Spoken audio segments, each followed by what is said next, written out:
చెప్పాను, మా మెజారిటీ అనేది 30,000 కి తగ్గదు అని చెప్పేసి, ఇఫ్ యూ రీకాల్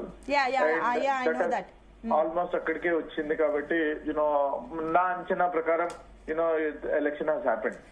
కానీ ఓకే, ఈ విషయంలో సరే మిమ్మల్ని కంగ్రాచులేట్ చేస్తున్నాం. బట్ ఇక్కడ బీఆర్ఎస్ కానీ వీళ్ళు మాత్రం పూర్తిగా దొంగ ఓట్లు జరిగాయి, దొంగ ఓట్లు పడ్డాయి, రిగ్గింగ్ జరిగింది, ఫేక్ ఓట్సే ఉన్నాయి, మేము ముందు నుంచి కూడా 20,000 ఓట్లు పై వరకు ఫేక్ ఓట్స్ ఉన్నాయి, ఈసీకి కంప్లైంట్ చేశాం, ఈసీ పూర్తిగా కాంగ్రెస్ కి వత్తాసు పలికింది, ఈసీ ఫెయిల్ అయిపోయింది, పోలీసులే ఈ విషయంలో సక్సెస్ అయ్యారు, కంప్లీట్ గా ఇది కాంగ్రెస్ కంప్లీట్ గా గేమ్ ఆడింది అని చెప్పేసి కూడా మీ పైన ఈ ఆరోపణలు ఉన్నాయి. ఇవన్నీ నిజంగానే దొంగ ఓట్లా ఏంటి, ఏం చెప్తారు?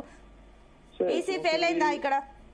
ఎసెన్షియలీ మనం చూసుకుంటే ఆర్టికల్ 324 ఆఫ్ ఇండియన్ కాన్స్టిట్యూషన్ ఏమని చెప్తుందండి, election commission of India should conduct the elections fair and transparent elections గా వాళ్ళు కండక్ట్ చేయాలా. వారి యొక్క డ్యూటీస్ 3 డ్యూటీస్ ఉన్నాయి. వారు సూపర్వైజ్ చేయాలా, వారు కంట్రోల్ చేయాలా, వారు డైరెక్ట్ చేయాలా.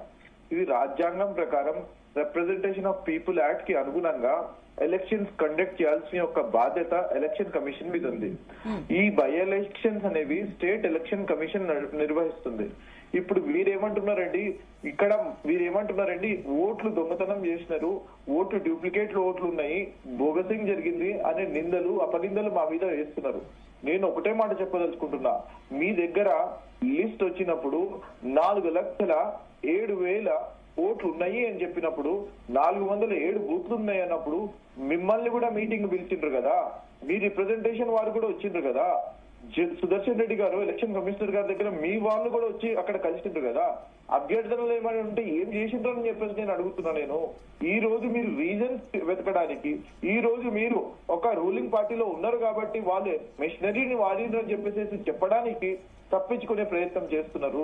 మీరు ఒక్క విషయం అర్థం చేసుకోవాలా, ఇక్కడ ఫేర్ అండ్ ట్రాన్స్పరెంట్ గా ఎలక్షన్స్ జరిగినాయి. మీరు 10 సంవత్సరాల అధికారంలో ఉన్నప్పుడు కూడా చాలా బై ఎలక్షన్స్ వచ్చినాయి. అప్పుడు మద్యం ఏరులై పారింది, డబ్బులు విచ్చలవిడిగా పంచిండ్రు, అప్పుడు ప్రతి ఒక్కటి మీరు వాడుకున్నారు కాదా? ఇది మన దగ్గర వీడియోస్ లేవా? ఇవి ఒక్కొక్క ఎలక్షన్, మునుగోడు ఎలక్షన్ 1000 కోట్లు అని చెప్పిండ్రు, హుజురాబాద్ ఎలక్షన్ 300 కోట్లు అని చెప్పిండ్రు. ఇప్పుడు ఈ జూబ్లీహిల్స్ ఎలక్షన్ ఎక్కడైనా సరే 100 కోట్ల గురించి మాట్లాడుతున్నారా అండి? అంటే మీరు చెప్తున్నట్లు అంటే గతంలో వాళ్ళు చేసిరు, మేము చేస్తాము, డబ్బులు విచ్చలవిడిగా ఏరలే పారింది వాళ్ళ హయాంలో, ఇప్పుడు మీ హయాంలో కూడా అదే పారుతుందని చెప్పేసి అంటున్నారా? అప్పుడు జరిగింది కానీ ఇప్పుడు జరగలేదు అని అంటున్నా నేను. జరిగింది అని చెప్పేసి అంటున్నారు. పోల్ మేనేజ్మెంట్ చాలా పకడ్బందీగా చేశారు. ఈవెన్ బూత్ లోపలికి వెళ్లే ముందు కూడా మీ వాళ్ళు మీ ఏజెంట్ల దగ్గర పాకెట్స్ లో గూగుల్ పే, ఫోన్ పే స్కానర్లు అప్పటికప్పుడు డబ్బులు పంపడాలు, జేబుల్లో డబ్బులు పెట్టుకొని డబ్బులు ఇచ్చి మరి లోపలికి పంపించారని చెప్పేసి కూడా అన్నారు. మనం ఒక్కసారి what is the definition of poll management మనం అర్థం చేసుకుందాం మేడం. పోల్ మేనేజ్మెంట్ బ్రహ్మాండంగా వాడిన ఏదైతే అంటున్నారో 100% కరెక్ట్. అది 100% పోల్ మేనేజ్మెంట్ చాలా బ్రహ్మాండంగా వాడిరు. మీరు పోల్ మేనేజ్మెంట్ చేయాలండి, మీరు ఓట్లని దొంగతనం చేసిర్రు అంటున్నాం మేము. గౌతమ్ గారు, మీరు దొంగతనం చేసిర్రు రోమన్ గారు. ప్లీజ్, నేను స్టూడియోలో లేను, రండి, దాంట్లో ఏముంది సార్, మీరు వస్తే బాగానే ఉంటది కదా. మీరు లేరనే బాధపడుతున్నాం మేము, మీరు లేరని మేము బాధపడుతున్నాం. మీరు నైతిక విజయం మాదే, మీరు ఏ రకంగా మాట్లాడినా మీరు అనైతిక విజయము. మీ అంతరాత్మ మీకు చెప్తుంది దొంగ ఓట్లతో గెలిచినామని. ఈ రోజు కాంగ్రెస్ పార్టీలో మీరు ఫిజికల్ గా బాగా సంతోషపడుతున్నారు కానీ అంతరాత్మ మీకు చెప్తుంది మనం అనైతికంగా గెలిచినాము, దొంగ ఓట్లతో గెలిచినామని చెప్పేసి అందరికీ తెలిసిందే. ప్లీజ్ అర్థం చేసుకోండి, పోల్ మేనేజ్మెంట్ గురించి ఏదైతే మీరు మాట్లాడుతున్నారో 100% చాలా బ్రహ్మాండంగా చేస్తాం మేము పోల్ మేనేజ్మెంట్. ఏ రకంగా పోల్ మేనేజ్మెంట్ అంటే ఏంటండి, పోలింగ్ బూత్ కి ఒక ఓటర్ మహాశయుడిని ఐడెంటిఫై చేసి, ఓటర్ మ్యాపింగ్ చేసి, వారి అడ్రసెస్ ఐడెంటిఫై చేసి, వారిని పోలింగ్ బూత్ దాకా బూత్ ఏజెంట్ తీసుకొచ్చి బూత్ ఏజెంట్లు ఓటు వేయించుకున్న దాన్నే పోల్ మేనేజ్మెంట్ అని అంటారండి. నేను అనేది అదేనండి, మా ఏజెంట్లు సక్రమంగా పనిచేశారు కాబట్టి ఈ ఫలితాలు వచ్చాయి. సరే, ఇప్పుడు మీరు మా మీద చెప్పొచ్చు, మీరు ఇట్లా ఎందుకు చేసిండ్రు, అట్లా ఎందుకు చేసిండ్రు. 10 సంవత్సరాలు మీరు అధికారంలో ఉన్నారండి. మీరు అంటున్నారండి మా ఎమ్మెల్యేలు, మా మంత్రులు, మా ముఖ్యమంత్రి వర్యులు, మా చైర్మన్లు అక్కడ పనిచేసిండ్రండి. మీ మాజీ ఎమ్మెల్యేలు లేరా అండి? మీ మాజీ ఎమ్మెల్యేలు తిరగలేదా అండి? మీ మాజీ మంత్రులు తిరగలేదా అండి? మీ మాజీ చైర్మన్లు తిరగలేదా అండి? మీరు ఎందుకంటే ఈ రకంగా మాట్లాడతారు? మీరు నోమన్ గారు మీరు విషయాన్ని అర్థం చేసుకోకుండా మాట్లాడుతున్నారు. మీరు నేనేమంటున్నానంటే మీరు మాట్లాడండి. మీరు తిరగలేదా? మేము తిరిగినాము, ఎలక్షన్ టైంలో తిరిగినాము.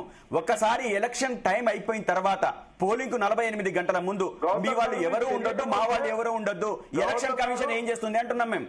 ఎలక్షన్ కమిషన్ ఏం చేసింది? మీకు ఎందుకు వక్తాసు పలికింది? మీ బట్టి విక్రమార్క గారు లేకపోతే మల్లు రవి గారు లేకపోతే ఇంకొకళ్ళు ఎందుకు అక్కడ ఉన్నారు? ఎందుకు ఇచ్చేసి మీరు పోల్ మేనేజ్మెంట్ చేసుకోండి, తప్పేముంది? మీరు పోల్ మేనేజ్మెంట్ చేసుకుంటారా లేకపోతే ప్రజా కాళ్ళు ముక్తారా? తప్పేం లేదు.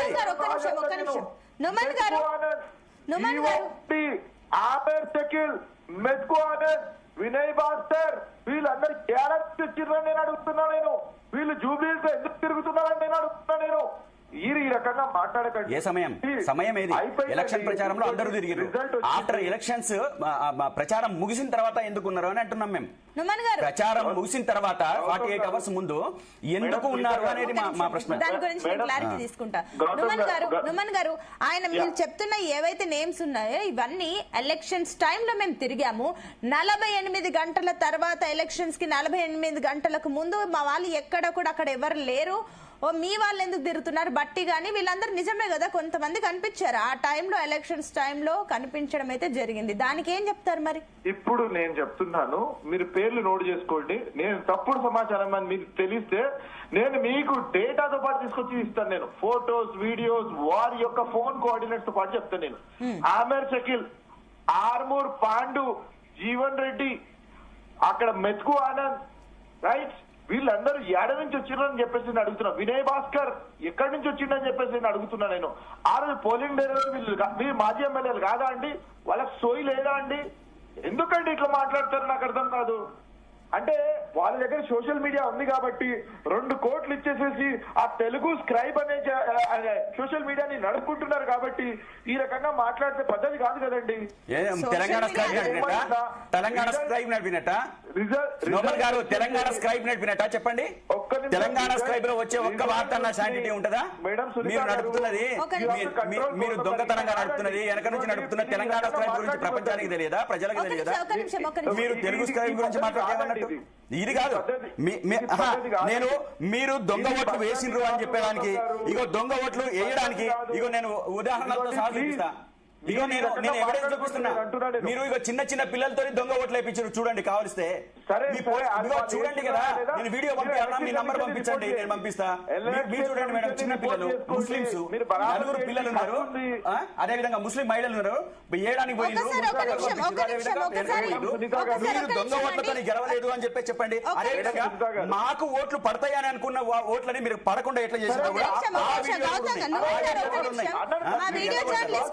మా ఏజెంట్ ట్రాన్స్పరెంట్. దీనికి ఎలక్షన్ కమిషన్ వత్తాసు పలుకుతారా? పోలీసులు మీకు వత్తాసు పలుకుతారా? మీ ఎలక్షన్ మీరు కంటోన్మెంట్ లో లాగా ఎందుకు ఫ్రీ అండ్ పార్టిసిపేట్ చేయలేదు? ఎందుకు ఫైట్ చేయలేదు? ఈ రోజు అట్లా ఫైట్ చేయకుండా ఈ రోజు దొంగతనంగా ఓట్లు వేసినంత మాత్రాన మీరు మీ విజయం అయిపోతుందా? మీరు ఫేక్ ఓట్లతోని, దొంగ ఓట్లతోని, రిగ్గింగ్ తోని, రౌడీయిజం తోని మీరు గెలిచారు కాబట్టి మీరు నైతికంగా ఈ రోజు ఓడిపోయినరు. మీ నైతిక విజయం మారి మీకు సంతోషం లేదు. మీ గాంధీ సంబరాలు ఏవైతే ఉన్నాయో ఈ సంబరాలలో ఎవరు ఆత్మాభిమానంతో వాళ్ళు సొంతగా సంతోషంగా ఎవరు కూడా డాన్స్ చేయట్లేదు. వాస్తవాలు ఒక్క నిమిషం, మీకు ఇందాక టైం ఇచ్చాను. ఒకసారి ఆయన వర్షన్ ఎందుకు చెప్పనివ్వండి దయచేసి. ఒక్క నిమిషం ఆగండి. ఆయన పాయింట్ చెప్పనివ్వండి, తర్వాత మీరు డిఫెండ్ చేసుకోండి. నిజంగానే చాలా వీడియోలు బయటకు వచ్చాయి. ఇవన్నీ వాటికి ఏం చెప్తారు? మీ ఎక్స్ప్లెనేషన్ ఏంటి? అక్కడికే వస్తున్నా. సి లిజన్, నేను ఏమంటున్నాను, నిన్న కౌంటింగ్ జరిగింది, సర్టిఫికేట్ ఇచ్చేసిండ్రు. ఓకే, నేనేమంటున్నా, you have to understand the electoral process. Okay, మీకేమైనా అభ్యర్థనలు ఉంటే 6 నెలల వరకు మీ దగ్గర టైం ఉంది. కోర్టుకి పోండి. ఎలక్షన్ కమిషన్ వినట్లే కదా మీ మాట. కోర్టుకి పోండి, కోర్టులు ఉన్నాయి, కోర్టుకి పోండి, ఫైల్ చేయండి, సీసీటీవీ ఫుటేజ్ అక్కడ ఇవ్వండి. మీరు అభ్యర్థులు మీ కోర్టులకు తేల్చుకోండి స్వామి. ఎవరు వద్దంటున్నారు చెప్పండి. వెళ్తాము, దాంట్లో తప్పేమండి, ఖచ్చితంగా వెళ్తాము. ఇప్పుడు జరిగింది అదే కదా. మేము లీగల్గా ఏం ఫైట్ చేయాలి? అది ఇప్పుడు 10 మంది ఎమ్మెల్యేల ఫిరాయింపులో మీరు ఏం చేసిండ్రు దాని విషయంలో ఎవరు వెళ్ళాలనుకున్నారు కదా, మేము వెళ్ళినాం కదా, ఖచ్చితంగా వెళ్తాం. మీరు పోతారు, మీకు అలవాటు కాబట్టి పోండి. నుమన్ గారు ఒక్క నిమిషం మీరు అలాగే ఉండండి, నేను ఈ పాయింట్ ఒకసారి క్లారిటీ తీసుకుంటాను, అలాగే ఉండండి. విజయ్ గారు, సో వర్షన్స్ వింటున్నారు, దొంగ ఓట్లు పడ్డాయి, వీడియోలు ఉన్నాయి, మా దగ్గర ప్రూఫ్లు ఉన్నాయని వీళ్ళు, మా దగ్గర కూడా ప్రూఫ్లు ఉన్నాయని చెప్పేసి అటు కాంగ్రెస్ అంటుంది. ఏంటి అసలు నిజంగానే ఈ విషయంలో జరిగినాయి అంటారా? ఒక్క నిమిషం చెప్పండి విజయ్ గారు. ఇప్పుడు రాహుల్ గాంధీ చెప్తున్నాడు కదండి, రాహుల్ గాంధీ కూడా మరి ఇదే సూత్రం చెప్తున్నారు. ఆయన కూడా కోర్టుకు పోవాలి, కోర్టుకు పోకుండా బీఆర్ అన్ని ఏం చేశారు మరి? అది వెబ్ కాస్టింగ్ బయట పెట్టమని డిమాండ్ అదే కదా, లోపల వీడియోలు ఎలక్షన్ కమిషన్ తీస్తున్నటువంటి వీడియోలు బయట పెట్టమని రాహుల్ గాంధీ ఇప్పుడు నుమన్ గారు అంటున్నది ఏదైతే ఉన్నదో కోర్టుకు పోండి అని, మరి మీరు కూడా కోర్టుకు బీహార్ లో కోర్టుకు పోండి, పార్లమెంట్ ఎన్నికల విషయంలో కోర్టుకు పోండి. మరి రాహుల్ గాంధీ దొంగ ఓట్లున్నాయని అబద్ధం చెప్తుంటే ఇక్కడ వీళ్ళు మిగతా వాళ్ళు ఇక్కడ చెప్పేది కూడా అదే. ఎలక్షన్ కమిషన్ స్వచ్ఛంగా నిర్వహించింది, అతి పతివ్రతలాగా నిర్వహించిందని చెప్తున్నారు కాంగ్రెస్ పార్టీ ఇక్కడ తెలంగాణ వరకు. మరి అదే పతివ్రతగా ఉన్నటువంటి ఎలక్షన్ కమిషన్ మరి బీహార్ లో దేశవ్యాప్తంగా బీజేపీ అనుబంధ సంస్థ అయిందా? అది దానికి సమాధానం చెప్పాలి. ఇప్పుడు కాంగ్రెస్ పార్టీ అధికారంలో ఉన్నప్పుడు ఉన్న చోట ఎన్నికల కమిషన్ ఒక తీరుగా, అధికారం